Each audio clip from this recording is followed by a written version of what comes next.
एक बार एक लड़का और एक प्रोफेसर एक लाइब्रेरी में बैठे हुए थे। लड़के की बहुत सारी किताबें डेस्क पर खुली हुई थी और वो लड़का उन किताबों को घूर घूर कर देख रहा था।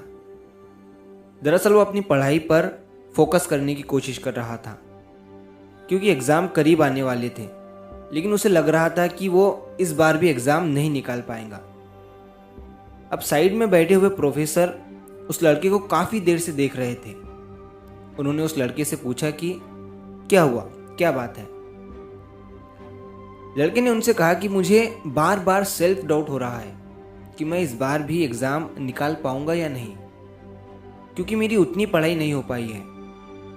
और दोस्तों, मेरे हिसाब से मोस्टली यही चीज़ एग्ज़ाम के टाइम पर हर स्टूडेंट के दिमाग में चलती है। तो प्रोफेसर ने लड़के की तरफ देखा और उससे कहा कि क्या तुमने खरगोश और कछुए की कहानी सुनी है, जिसमें खरगोश हार जाता है और कछुआ जीत जाता है। लड़के ने कहा कि हाँ, मैंने वो कहानी सुनी है। फिर प्रोफेसर ने लड़के से कहा कि अब उसका दूसरा पार्ट सुनो। खरगोश ने कछुए के साथ फिर से रेस लगाई और उसने अपनी पुरानी गलती को ध्यान में रखा और उससे सीख हासिल करी और वो रेस जीत गया। प्रोफेसर ने फिर कहा कि अब इस कहानी का तीसरा पार्ट सुनो। खरगोश और कछुए ने फिर से रेस लगाई, लेकिन इस बार कछुए ने एक ऐसा रास्ता खोजा जो नदी से होकर गुजरता था, और कछुआ तो तैरने में माहिर होता है, तो वो कछुआ नदी के रास्ते से होता हुआ वो रेस जीत गया। लड़का प्रोफेसर की बातों को सुनता जा रहा था। तभी प्रोफेसर ने उससे कहा कि हमें इन दोनों कहानियों से ये सीख मिलती है कि पहले जो हमने गलती की है उससे सीख हासिल करो और कोशिश करो कि दोबारा ऐसी गलती ना हो। और यही गलती शायद तुमने अभी की है। तुमने सही वक्त पर पढ़ाई नहीं की और अब इतना सारा तुमसे पढ़ा नहीं जा रहा है।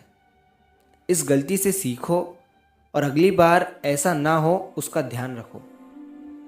और दूसरी सीख इससे हमें ये मिलती है कि अगर कोई चीज़ हमें नहीं समझ रही है तो अपना तरीका बदलो, इरादा नहीं।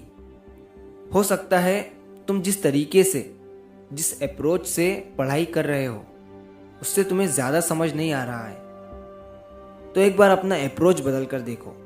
जैसे बहुत से लोगों को कोई चीज़ बार बार बोल कर याद हो जाती है, कई लोगों को बार बार सुनकर याद हो जाती है, कई लोगों को बार बार लिख कर, तो कई लोगों को पॉइंट में बनाकर याद होती है। तुम जिस तरीके में माहिर हो उस तरीके से पढ़ाई करो, तुम्हें रिजल्ट खुद ही दिखना शुरू हो जाएगा। लड़के ने प्रोफेसर की बात सुनी, एक गहरी सांस ली और जैसा उन्होंने कहा उसने वैसा करना शुरू कर दिया। तो दोस्तों, अगर आप इस कहानी को और भी लोगों तक पहुंचाना चाहते हो तो इस वीडियो को लाइक करिए ताकि YouTube इस वीडियो को और भी लोगों तक पहुंचाए। और अगर कहानी अच्छी लगी हो तो हमारे चैनल को सब्सक्राइब ज़रूर करिए। मिलता हूँ मैं अगली बार इसी तरह की कहानी के साथ। तो सब्र करो, शुक्र करो और ज़िंदगी में आगे बढ़ो।